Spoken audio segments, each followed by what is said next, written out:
নিচু এনেছো? মামা কি এনেছো? নিতু লিচি। হ্যাঁ, কে কিনে দিয়েছে? দাদা। তুমি খেয়েছো? ভালো ভালো দারুণ ছিল। কাটছো? মামাকে একটা দেবে? কাটছো? আচ্ছা কেটে নাও। মিষ্টি খেতে? মিষ্টি মামা খেতে মিষ্টি ছিল?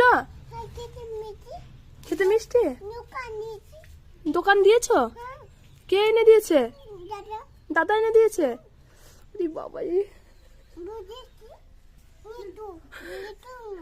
নিচু নিয়ে বসেছো? কটা এনেছো মামা? চারটে দুটো? উরি বাবরে, এতগুলোতে মাত্র চারটে দুটো? পেরেছো?